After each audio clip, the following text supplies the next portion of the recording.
Agora são 10 horas e mais 31 minutos, 10h31. Uma senhora idosa, carente, humilde, que está acamada, necessita urgentemente de uma cadeira de banho.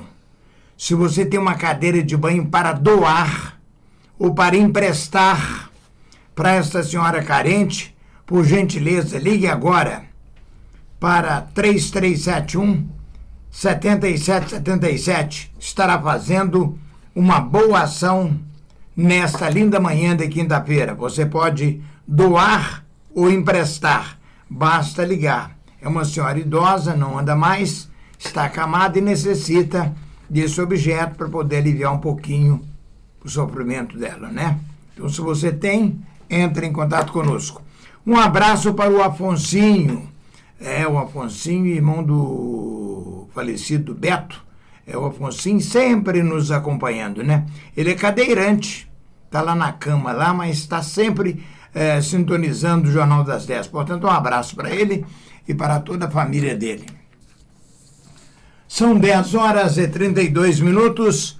Hoje, dia 16 de maio, o Jornal das 10 tem a honra de receber Douglas Ferreira, o professor Douglas, professor de Economia do NEP, o Núcleo de Ensino, Pesquisa e Extensão em Economia.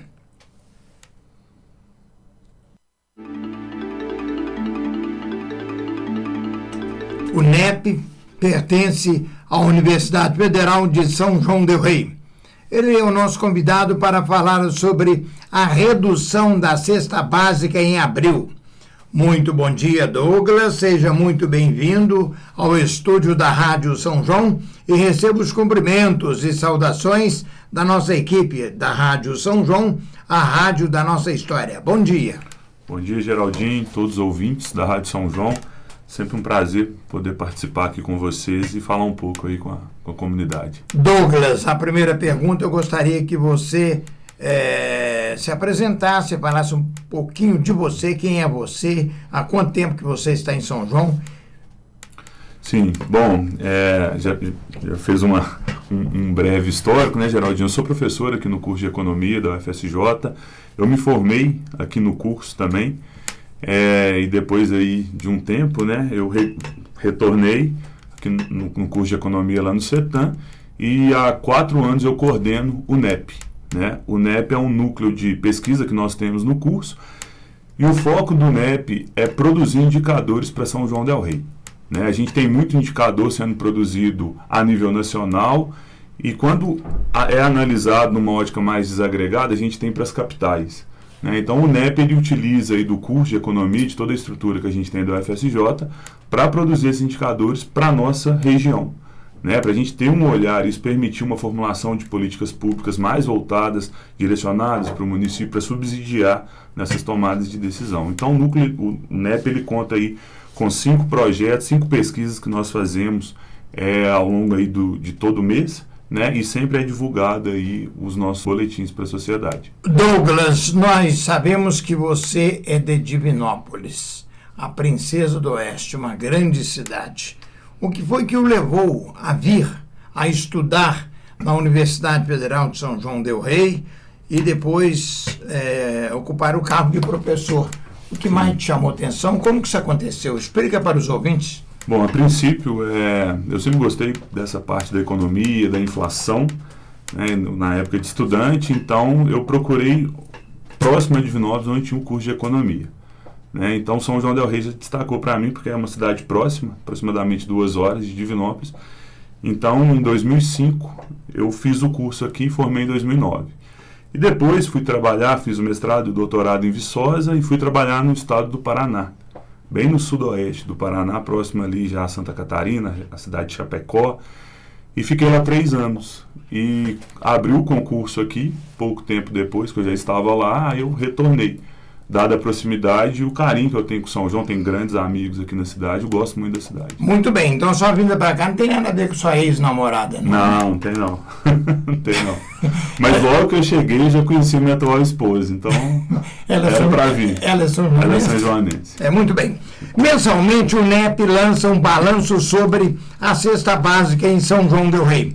Você poderia falar um pouquinho do último que saiu do mês de abril, ô Douglas? Sim, mensalmente a gente realiza essa pesquisa que é muito importante para toda a população.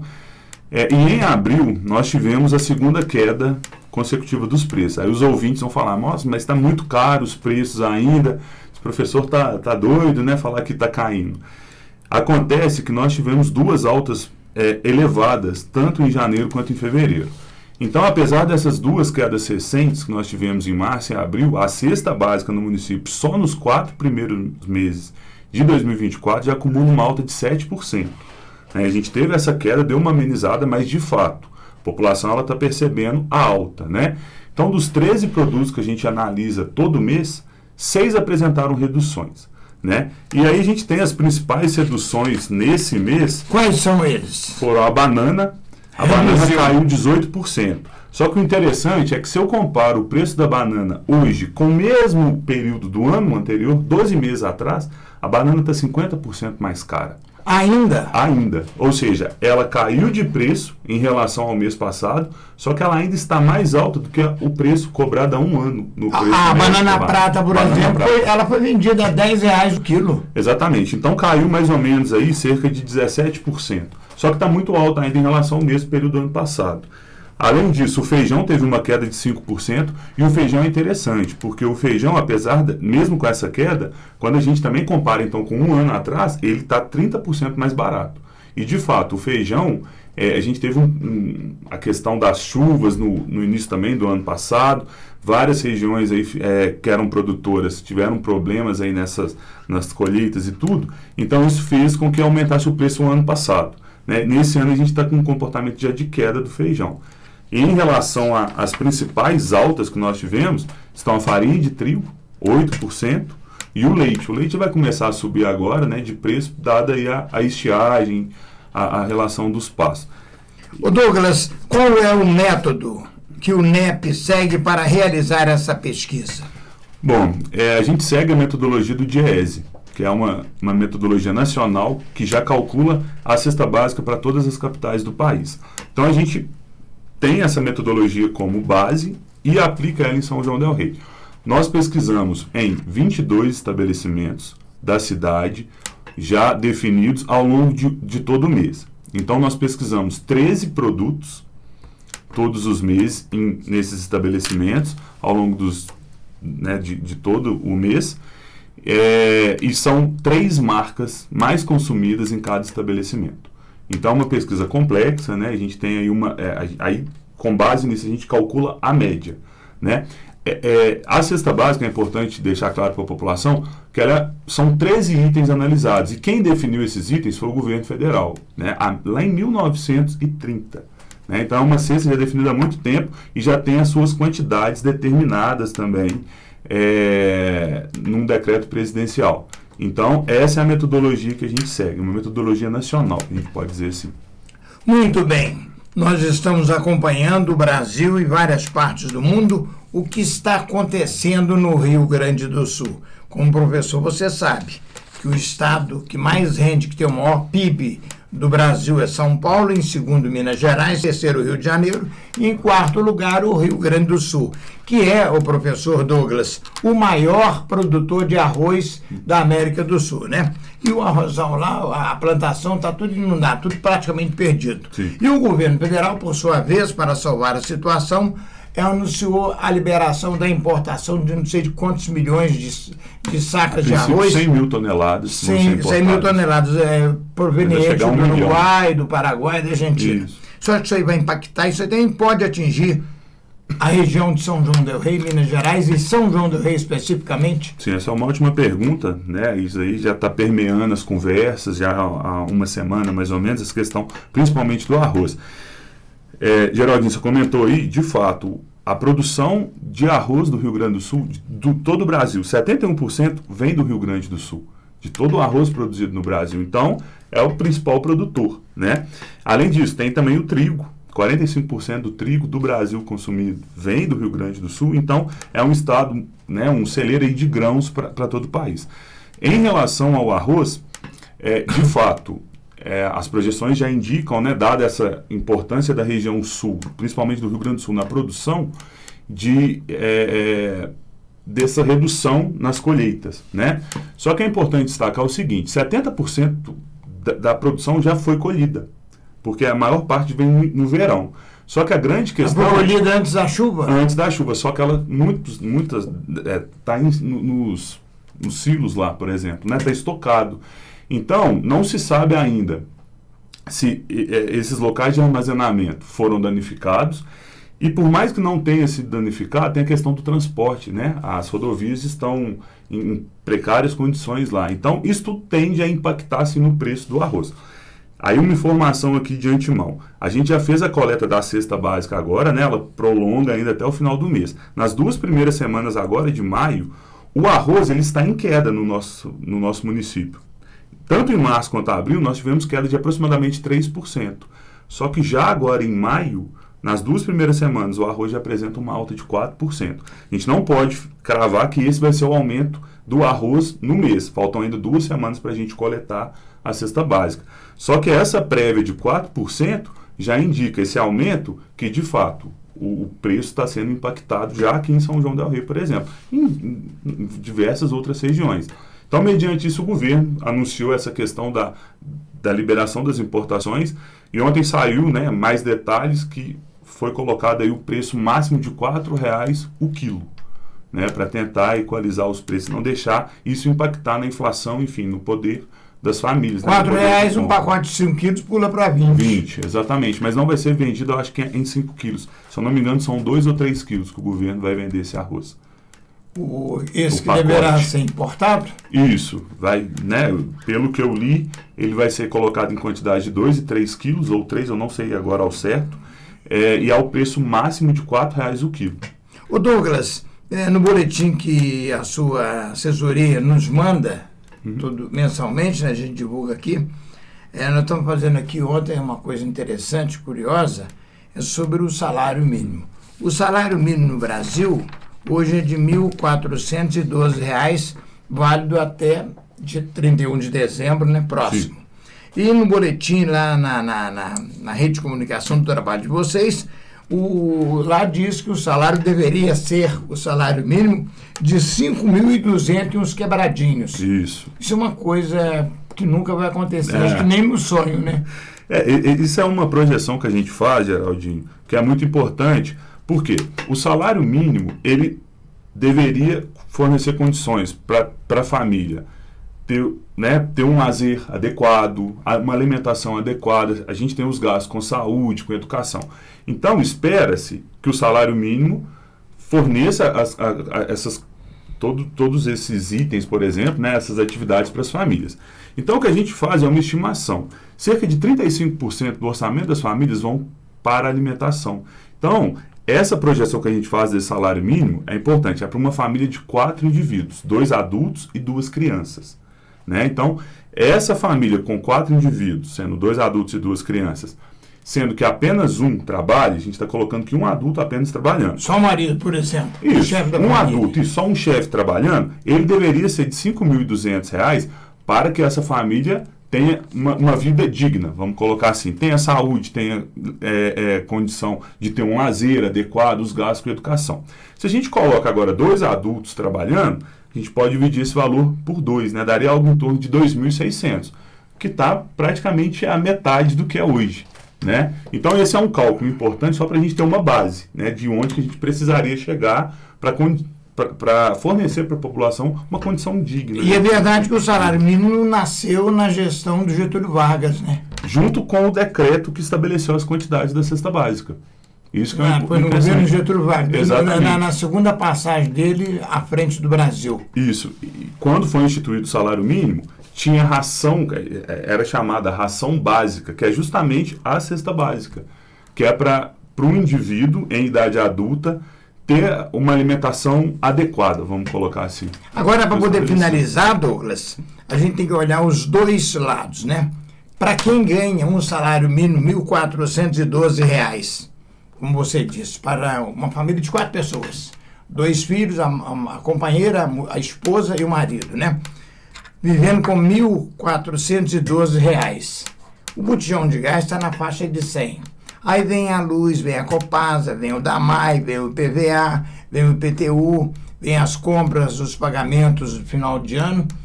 Praticamente, uma família de 4 pessoas que sobrevive com R$ 1.412, praticamente ela está fazendo um milagre. É um milagre, uma situação muito difícil, não é aquilo que nós gostaríamos de alcançar, que é uma vida digna para o ser humano, né? Agora vamos olhar para o outro lado. Você tem uma empresa com 4 funcionários, se você for pagar 5.200 para cada um, aí vem os encargos sociais. Entra o NPS, fundo de garantia, férias, 13º, você vai quebrar fatalmente, você não vai aguentar. É uma situação complicada, não é, Douglas? A gente fala que é como se fosse uma escolha, né? Essa questão do salário, igual você comentou, Geraldinho, as famílias elas têm que se virar mesmo, né? E o que acontece, na maioria das vezes, é ela não se alimentar de maneira adequada. A gente vê o que ela consegue fazer. Eu tenho um orçamento de 1.400. Imagina se essa família tivesse que pagar um aluguel. Ou se ela paga um aluguel. Então ela já compromete mais ainda. Então ela vai consumir alimentos de baixa qualidade, né? Que tem um preço menor. Então isso vai impactar na saúde. Então essa questão, ela é uma engrenagem. Se essa família, se esses habitantes consomem produtos de baixa qualidade, isso vai repercutir na saúde. Então ele vai precisar, por exemplo, de ir num posto médico para ter algum atendimento. Então, isso tudo gera outros gastos até mesmo para o governo, né? Para o ente público. E o material didático dos alunos, dos filhos, né? Sim. Que também pode ser incorporado nisso aí. Sim, então tem toda essa questão. Os encargos mesmo trabalhistas também, para o lado do empregador, é muito alto. Né? Então você tem toda essa questão, tem sido discutida das reformas para tentar, de uma certa forma, reduzir isso daí, né? Isso tem tramitado, enfim, tem toda uma discussão em curso aí no Congresso para tentar equalizar. Mas, de fato, a questão do salário mínimo, ela é importante porque você tem que fornecer meios dignos dessa população, principalmente de baixa renda, que ela está recebendo ali, vive ali com talvez meio salário mínimo. Então você tem que fornecer para elas esses meios. Então, esse cálculo que a gente faz de 5.200 é partindo da pressuposição que é apenas um trabalho. Vamos colocar que os 2 adultos dessa família estejam trabalhando. Poderia dividir em 50%. Isso, em 2, né? Então, seria mais ou menos R$ 2.600. Então, a gente tem que buscar formas de conseguir algo próximo a isso, né? Para que a população, então, tenha acesso a todos esses itens. Não, talvez, sobrecarregando o lado também do empregador. Né? Você tem que fornecer meios aí também, enfim, de tentar equalizar isso, de uma forma, melhorar também a situação para as famílias. Agora, para encerrar, Douglas, esse trabalho é feito aqui para a comunidade de São João del Rei. Aqui nós temos 3 campos. Sim. É o Dom Bosco, o Ipitã, o CETAM, melhor dizendo, e o Santo Antônio, né? Agora, eu gostaria, tem a extensão dos campos de Ouro Branco, 7 Lagoas e Divinópolis, sua terra natal. Sim. Lá também tem um trabalho semelhante a este, ou a equipe daqui que vai lá e faz esse levantamento? Ou não existe, simplesmente? Não, então, nós não... Ainda não tem, né? A gente começou agora com um boletim para Divinópolis, relacionado a uma das pesquisas que a gente faz, que é a do mercado de trabalho. A gente começou a fazer aula para Divinópolis, e a nossa ideia do NEP é expandir. Só que para isso a gente precisa das parcerias nessas cidades, né? Então a gente está começando com Divinópolis, tentando levar até mesmo essa pesquisa da cesta básica. Lá já tem uma pesquisa, é feita em Divinópolis, só que ela precisa ser aperfeiçoada, não é feita pela UFSJ, né? Então a gente... um dos planos do NEP essa expansão. A gente já começou com um dos boletins.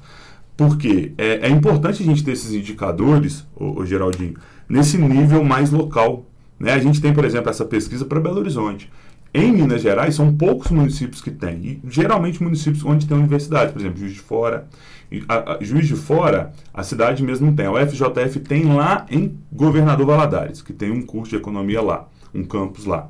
A nossa universidade? Não, a UFJF. BH. Isso, por exemplo, a Federal de Ouro Preto, em Mariana, tem uma pesquisa também da cesta básica. A Universidade Federal de Viçosa, em Viçosa, tem também uma pesquisa semelhante. Então, é importante que tenha isso nos municípios, principalmente nesses municípios polos, igual São João del Rei. Porque o mais interessante agora, na economia que nós estamos atravessando e vivendo, não se cria mais uma universidade federal. O mais interessante agora é a extensão de novos campos, não é verdade? Isso é uma redução de custo que você tem, né? Você já tem uma estrutura montada, você leva apenas ali o campus para aquela cidade. Douglas, muito obrigado pela sua simpatia, pela sua presença conosco, trazendo essas informações, e gostaria que sempre, quando houver tempo, né, disponibilidade, que mensalmente, o tempo para que você possa manifestar e trazer as informações da nossa querida Universidade Federal de São João del Rei, que é considerada hoje a mais enxuta do Brasil